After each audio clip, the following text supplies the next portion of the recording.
ہر عبادت سے برتر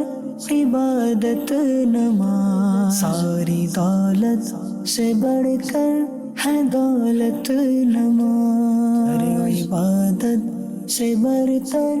عبادت نماز۔ الحمد للہ رب العالمین والصلاة والسلام على سید المرسلین، اما بعد فاعوذ باللہ من الشیطان الرجیم، بسم اللہ الرحمن الرحیم۔ الصلاة والسلام علیک یا رسول اللہ وعلى آلک واصحابک یا حبیب اللہ۔ الصلاة والسلام علیک یا نبی اللہ وعلى آلک واصحابک یا نور اللہ۔ حضور نبی پاک صلی اللہ تعالی علیہ وآلہ وسلم نے ارشاد فرمایا کہ جبرائیل امین علیہ السلام میرے پاس آئے اور انہوں نے مجھے یہ بشارت دی کہ اللہ تبارک و تعالی یہ ارشاد فرماتا ہے، جو آپ پر درود بھیجیں تو میں ان پر رحمت بھیجتا ہوں، اور جو آپ پر سلام بھیجتے ہیں میں ان پر سلامتی بھیجتا ہوں۔ صلو علی الحبیب صلی اللہ تعالی علی محمد صلی اللہ علیہ وسلم۔ پیارے اسلامی بھائیوں، مدنی چینل کے ناظرین، ہم آج پھر آپ کو اپنے سلسلے احکام نماز میں خوش آمدید کہتے ہیں۔ وصول ثواب کی خاطر بیان سننے سے پہلے اچھی اچھی نیتیں بھی فرما لیجئے کہ فرمان مصطفیٰ صلی اللہ تعالی علیہ وآلہ وسلم ہے، نیت المؤمن خیر من عملہ، مومن کی نیت اس کے عمل سے بہتر ہے۔ مدنی چینل کے ناظرین، حضرت سیدنا ابو امامہ رضی اللہ تعالی عنہ سے مروی ہے، نبی پاک صلی اللہ تعالی علیہ وآلہ وسلم نے ارشاد فرمایا کہ جس شخص نے جماعت کو ترک کر دیا، یعنی نماز پڑھی لیکن بغیر جماعت کے، اگر نماز باجماعت سے پیچھے رہ جانے والا یہ جانتا کہ اس رہ جانے والے کے لیے کیا ہے تو وہ گھسٹتے ہوئے حاضر ہوتا، یعنی جماعت کو ترک نہ کرتا۔ اگر اس سے چلنا ممکن نہ ہوتا تو اپنے گھٹنوں کے بل یہ گھسٹتا ہوا مسجد میں آتا اور جماعت کو پا لیتا۔ جماعت کے ساتھ نماز پڑھنے سے جہاں مسلمانوں کی آپس میں محبت بڑھ جاتی ہے، ایک دوسرے کے لیے انس کا ایک جذبہ بیدار ہوتا ہے اور پھر اس میں اضافہ ہو جاتا ہے، وہیں پر نماز کا ثواب بھی کئی گنا بڑھ جاتا ہے۔ احادیث مبارکہ میں کئی ایک مقامات پر باجماعت نماز پڑھنے کے حوالے سے جو ثواب ملتا ہے اسے بیان کیا گیا ہے، اور کئی انعامات کی بشارتیں بھی موجود ہیں۔ حضور نبی پاک صلی اللہ علیہ وسلم کا ایک فرمان اس طرح ہے کہ جس نے کامل وضو کیا، یعنی جیسے وضو کرنے کا حق ہے ویسے اس حق کو پورا کرتے ہوئے اس نے وضو کر لیا، اور پھر اس کے بعد یہ مسجد کے لیے نماز کے لیے نکل پڑا اور امام کی اقتداء میں جا کر اس نے فرض نماز ادا کر لی، تو فرمایا اس کے جو گناہ ہیں وہ بخش دیے جائیں گے۔ باجماعت نماز پڑھنے والے شخص کے بارے میں کہا گیا کہ اللہ تبارک و تعالی باجماعت نماز پڑھنے والوں کو محبوب رکھتا ہے، پسند فرماتا ہے۔ باجماعت نماز تنہا نماز پڑھنے سے 27 درجے افضل ہے، اور ایک حدیث مبارک میں فرمایا، جب بندہ باجماعت نماز پڑھے پھر اللہ تبارک و تعالی سے سوال کرے تو اللہ تبارک و تعالی اس بات سے حیا فرماتا ہے کہ بندہ حاجت پوری ہونے سے پہلے واپس لوٹ جائے، یعنی اللہ کریم اس بندے کے گھر واپس لوٹنے سے پہلے جن حاجات کا اس نے اپنے مالک کریم کی بارگاہ میں سوال کیا ہوتا ہے یا دعائیں اور التجائیں کی ہوتی ہیں، خالق کائنات اس کے گھر واپس لوٹنے سے پہلے اس کی ان حاجات کو پورا فرما دیتا ہے۔ الغرض یہ کہ جماعت سے نماز پڑھنے والے کا سراسر فائدہ ہی فائدہ ہے، اور جو 40 نمازیں جماعت کے ساتھ پڑھنے والا بن جاتا ہے اس کے تو وارے ہی نیارے ہو جاتے ہیں۔ آئیے ایک حدیث مبارک سماعت فرمائیے۔ نبی کریم صلی اللہ تعالی علیہ وآلہ وسلم نے ارشاد فرمایا، جو اللہ تبارک و تعالی کی رضا کے لیے 40 دن با جماعت نماز پڑھتا ہے، یعنی مقصود اللہ کی رضا ہے، اور 40 دن با جماعت نماز پڑھتا ہے، اس طرح کہ اس کی تکبیر اولیٰ بھی فوت نہیں ہوتی۔ فرمایا اس کے لیے 2 آزادیاں لکھ دی جاتی ہیں، ایک نار یعنی دوزخ کی آگ سے یہ شخص آزاد ہو جاتا ہے، اور دوسرا اسے نفاق سے بھی آزاد کر دیا جاتا ہے۔ معلوم ہوا کہ 40 روز تک تکبیر اولیٰ کے ساتھ نماز پڑھنے والا نہ صرف نفاق یعنی منافقت سے پاک ہو جاتا ہے، اور اس کے ساتھ ساتھ نار جہنم سے بھی اسے آزاد کر دیا جاتا ہے۔ حضرت سیدنا امام شرف الدین حسین بن محمد علیہ رحمت اللہ القوی آپ لکھتے ہیں، نفاق سے برات کا مطلب یہ ہے کہ وہ دنیا سے منافق جیسے اعمال سے محفوظ ہو جاتا ہے، یا پھر مراد یہ ہے کہ اس کے لیے اس بات کی گواہی دی جائے گی کہ یہ شخص منافق نہیں ہے، کیونکہ منافقین جب نماز کے لیے کھڑے ہوتے ہیں تو سستی کے ساتھ کھڑے ہوتے ہیں، جبکہ اس کا حال بالکل ان سے برعکس ہے۔ مدنی چینل کے ناظرین، نماز باجماعت کی اس قدر برکتوں اور فضیلتوں کے باوجود سستی کرنا اور جماعت سے نماز نہ پڑھنا یہ کس قدر تعجب خیز بات ہے، مگر افسوس کہ جماعت کی پرواہ نہیں کی جاتی، بلکہ نماز بھی اگر قضا ہو جائے تو کوئی رنج نہیں ہوتا،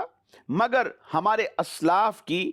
تو حالت یہ تھی کہ اگر ان کی تکبیر اولیٰ بھی کبھی فوت ہو جایا کرتی تھی تو انہیں اس قدر صدمہ پہنچتا تھا جیسے ان کا بہت بڑا نقصان ہو گیا ہو۔ یہ حضرات دنیا و ما فیہا، یعنی یہ دنیا اور جو کچھ اس کے اندر موجود ہے، اس سے تکبیر اولیٰ کو زیادہ اہمیت دیا کرتے تھے، اور حقیقت بھی یہی ہے۔ حجت الاسلام امام محمد بن محمد غزالی علیہ رحمت اللہ الوالی سے مروی ہے، آپ فرماتے ہیں کہ سلف صالحین یعنی پرانے بزرگوں کے نزدیک نماز کی کچھ اس قدر اہمیت تھی کہ اگر ان میں سے کسی کی تکبیر اولیٰ فوت ہو جاتی تو 3 دن تک اس کا افسوس کرتے رہتے تھے، اور اگر کبھی کسی کی جماعت فوت ہو جاتی تو پھر 7 روز تک اس کا غم منایا کرتے تھے۔ مدنی چینل کے ناظرین، ہمیں بھی چاہیے کہ ہم بھی اپنے اندر نماز باجماعت کی اہمیت اور اس کی محبت کو پیدا کریں، خود بھی وقت پر جماعت کے ساتھ جا کر نماز ادا کریں۔ جیسے بہت سارے کام ہیں ان کے لیے ہم وقت کو طے کرتے ہیں، اپنی جاب پر جانا ہے، دکان کھولنی ہے، دیگر بہت سارے کام ہیں، ہم اپنا وقت کو مینج کر لیتے ہیں اور پورا ایک شیڈول بناتے ہیں، اور اس کے مطابق یہ سلسلہ پھر چلتا چلا جاتا ہے۔ اسکول جانے کی پرواہ بھی ہے، کالج اور یونیورسٹی کو بھی دیکھنا ہے، اور وقت پر پہنچنا ہے۔ کئی لوگوں کو ہم نے وقت دیا ہوا ہوتا ہے، بلکہ اپنا وقت بھی اہم ہوتا ہے، لوگ ہم سے وقت لے کر آ کر مل رہے ہوتے ہیں، لیکن جب نماز کا وقت آ جاتا ہے تو وہاں پر اس کی اہمیت کو سمجھا نہیں جا رہا ہوتا ہے کہ نماز کی کتنی اہمیت ہے، جماعت کی کتنی اہمیت ہے، اور تکبیر اولیٰ کی کتنی اہمیت ہے۔ ہمیں چاہیے کہ اس کی قدر اور اہمیت کو سمجھیں اور جماعت سے نماز پڑھا کریں، نہ صرف خود بلکہ اپنے بچوں کو اس کی عادت ڈالیے۔ آج عادت ڈالیں گے، کل یہ عادت پختہ ہو جائے گی، اور جب یہ بڑے ہو جائیں گے، بالغ ہو جائیں گے، تو پھر وقت پر جماعت کے ساتھ نماز پڑھنے والے بن جائیں گے۔ مدنی چینل کے ناظرین، آئیے اب اس سلسلے میں ہم چند ایک جو مسائل جماعت کے ساتھ ریلیٹڈ ہیں ان کا ذکر کرتے ہیں۔ فقہ کرام نے یہ لکھا ہے کہ جماعت کس شخص پر واجب ہے؟ عاقل ہو، مسلمان ہو، بالغ ہو اور آزاد ہو، جماعت پر قادر بھی ہو، اس پر جماعت سے نماز پڑھنا واجب ہے۔ بلا عذر شرعی ایک بار بھی اگر یہ جماعت کو چھوڑ دیتا ہے تو گناہگار ہے اور مستحق سزا بھی ہے، اور کئی بار اگر ترک کر دیتا ہے تو فقہاء کرام اس کے بارے میں فرماتے ہیں کہ ایسا شخص نہ صرف فاسق ہے یعنی گناہگار ہے، بلکہ اس کے ساتھ ساتھ یہ مردود الشہادہ بھی ہے، یعنی اس کی شہادت کو رد کر دیا جائے گا اور یہ شخص مستحق سزا بھی کہلائے گا۔ کس کس نماز کے لیے جماعت ضروری ہے یہ جاننا بھی بہت ضروری ہے۔ جمعہ و عیدین میں جماعت شرط ہوتی ہے، اگر جماعت سے نہیں پڑھیں گے تو نہ جمعہ ہو سکتا ہے اور نہ ہی عیدین ہو سکتی ہے۔ تو یہ بات یاد رکھیے کہ جمعہ کی نماز اور عیدین کے لیے جماعت شرط ہے۔ تراویح میں سنت کفایہ کہ محلہ کے سب لوگ اگر ترک کر دیتے ہیں تو سب نے برا کیا، اور کچھ لوگوں نے اگر قائم کر لی ہے تو باقیوں کے سر سے جماعت ساقط ہو جاتی ہے۔ رمضان المبارک کے وطر میں جماعت مستحب ہے،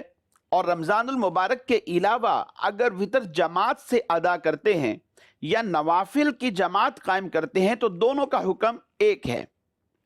نوافل کا حکم یہ ہے، فقہا فرماتے ہیں اس میں دو صورتیں ہیں، یا تو نوافل کو جماعت سے جو پڑھا جا رہا ہے یہ تداعی کے ساتھ ہوگا یا بغیر تداعی کے ہوگا۔ تداعی کسے کہتے ہیں پہلے یہ سمجھ لیجئے۔ علماء فرماتے ہیں کہ تداعی کا مطلب یہ ہے کہ لوگوں کو جماعت کے لیے بلایا جائے اور انہیں جمع کیا جائے۔ اصح قول کے مطابق اگر امام کے علاوہ 4 یا اس سے زائد مقتدی ہوں گے تو یہ تداعی کے ساتھ نماز پڑھنا کہلائے گا، اور اگر اس سے کم ہوئے یعنی 3 ہیں، 2 ہیں یا 1 مقتدی ہے تو یہ تداعی نہیں ہوگی۔ اس دوسری صورت کے بارے میں علماء نے یہ ارشاد فرمایا کہ جب نوافل کی جماعت بغیر تداعی کے قائم کی جائے تو یہ بالاجماع جائز ہے، اور دوسری صورت اگر نوافل کی جماعت تداعی کے ساتھ ہو تو نماز تراویح اور نماز کسوف اور استسقاء یعنی سورج گرہن اور طلب بارش کے لیے پڑھے جانے والے نوافل میں بھی بلا کراہت یہ جائز ہے، جبکہ ان کے علاوہ دیگر نوافل بطور تداعی جماعت کے ساتھ ادا کرنا یہ مکروہ تنزیہی خلاف اولیٰ ہے۔ ناجائز نہیں ہے، گناہ نہیں ہے، مکروہ تنزیہی خلاف اولیٰ ہے۔ اگر فرض کر لیں کوئی نوافل کی جماعت بالتداعی ہی قائم کر لیتا ہے تو تب بھی وہ گناہگار نہیں ہوگا، یہ عمل اس کا مکروہ تحریمی نہیں بلکہ تنزیہی ہے، یعنی خلاف اولیٰ، اولیٰ کا خلاف کیا، بہتر کا خلاف کیا۔ البتہ اگر لوگ صلاۃ التسبیح، صلاۃ التوبہ، تہجد یا دیگر نوافل جماعت کے ساتھ ادا کریں تو علماء فرماتے ہیں کہ انہیں منع نہ کیا جائے، کہ عوام الناس کی پہلے ہی نیکیوں کی طرف توجہ بہت کم ہوتی ہے، اور جو لوگ جماعت کی وجہ سے نوافل ادا کر لیتے ہیں اگر انہیں بھی منع کر دیا گیا تو پھر یہ بالکل ہی نوافل کو چھوڑ بیٹھیں گے۔ تو جتنا عمل کر رہے ہیں کم سے کم ان کو اتنا تو کرنے دیا جائے۔ اسی وجہ سے فقہاء کرام نے یہ فرمایا کہ ایسی صورت میں ان کو منع نہ کیا جائے۔ مدنی چینل کے ناظرین، جماعت ثانیہ قائم کرنا کیسا ہے اور اس کی صورت کیا ہوگی؟ جماعت ثانیہ سے مراد یہ ہے کہ دوسری جماعت مسجد کے اندر جو امام مقرر کیا گیا تھا اس کے ساتھ اذان و اقامت کے ساتھ ایک جماعت قائم ہو چکی ہے، بعد میں چند افراد آتے ہیں اور وہ اپنی جماعت قائم کرتے ہیں، ایک شخص کو آگے کھڑا کر لیتے ہیں جو نماز پڑھانے کا اہل ہوتا ہے، اور بقیہ سب کے سب پیچھے صف بنا لیتے ہیں اور اس طرح جماعت قائم کی جاتی ہے۔ اس کو جماعت ثانیہ کہا جاتا ہے۔ مسجد محلہ میں جس کے لیے امام مقرر ہے، امام محلہ نے اذان اور اقامت کے ساتھ بطریق مسنون جماعت قائم کر لی ہو تو اذان و اقامت کے ساتھ حیات اولیٰ پر، یعنی جس طرح جس حیت میں پہلی نماز قائم کی گئی تھی اسی طرح یہ جماعت ثانیہ والے جو افراد آئے ہیں انہوں نے اگر اسی حیت پر نماز قائم کی تو ان کا اس طرح نماز قائم کرنا یہ مکروہ ہے۔ اور اگر بغیر آذان جماعت ثانیہ قائم ہوئی تو پھر اس میں حرج نہیں، مگر یہ جماعت محراب سے ہٹ کر کی جائے گی۔ حیات بدلنے کے لیے